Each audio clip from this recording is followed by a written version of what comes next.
Après avoir lancé dans l'espace des rats et des chats, la France se prépare à y envoyer des singes. C'est le médecin commandant Châtelier du Centre d'enseignement et de recherche de médecine aéronautique qui prépare actuellement cette expérience. Les précédentes expériences effectuées en 61, 62 et 63, qui ont porté sur des rats et des chats, nous ont permis de mettre en évidence quelques formes de tracés électrocorticographiques qui font penser à des petits phénomènes d'inhibition.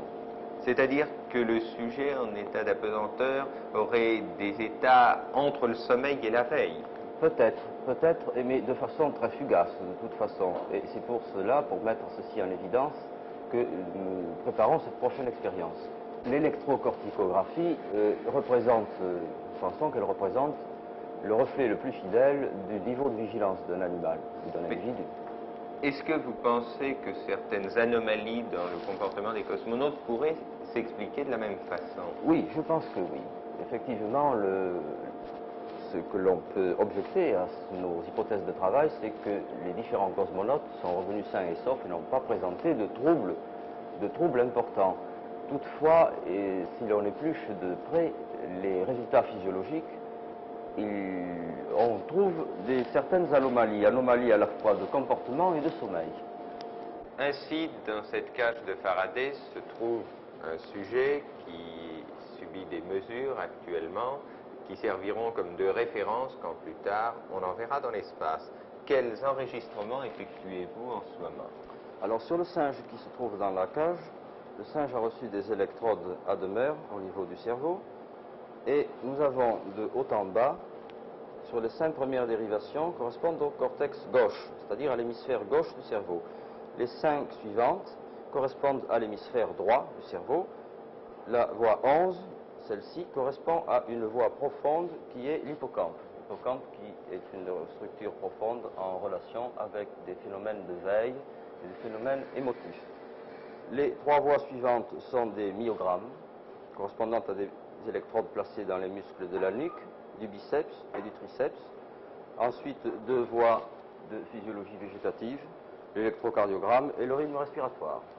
Lorsque l'animal tente à s'assoupir, disons, les ondes se font plus grandes, comme en ce moment, je crois. Oui, en gros, c'est cela, mais il est évident que l'on peut voir, d'après la forme du tracé, le niveau de vigilance d'un animal. C'est là, évidemment, le but de l'expérience. Et nous voyons actuellement l'animal surveillé en permanence par un circuit de télévision. Bien entendu, l'animal est au calme, au repos, il ne voit personne et il s'habitue à sa situation, tandis que nous pouvons le voir. Et nous pouvons voir à chaque moment s'il a les yeux ouverts, fermés, s'il a tendance à somnoler. Ces animaux vivent avec des électrodes implantées dans le crâne. Est-ce qu'ils souffrent de cela? Eh bien non, bien sûr. Il n'est pas possible d'avoir des animaux qui puissent souffrir, vous le comprenez tout de suite, parce que si ces animaux souffraient, il ne vaudrait plus rien pour nous. Ils seraient en état perturbé. De façon égoïste, n'est-ce pas? Ils seraient perturbés et leur tracé ne signifierait plus rien. Nous allons voir maintenant la préparation de ces singes, et tout d'abord la première phase. Eh bien, la première phase est un entraînement. Il faut évidemment entraîner les singes, d'abord à être habillés et fixés sur un siège spécial, ce siège qui simule le conteneur qui sera placé dans la fusée.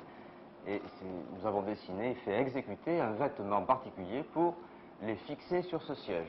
Alors, la deuxième phase, c'est la préparation et le conditionnement. Oui, alors le conditionnement, il s'agit évidemment d'une deuxième expérience, enfin d'une deuxième partie de l'expérience, qui est l'étude d'un geste psychomoteur, d'un geste de coordination motrice. Et nous avons habitué ces animaux à effectuer un geste précis, c'est-à-dire appuyer sur un bouton placé au milieu de 4 autres, à un signal donné. Il reçoit une récompense s'il appuie bien. C'est cela. Le singe appuie sur le bon bouton et il reçoit une récompense. Alors c'est une pâte de fruits, ils en sont très friands, vous voyez.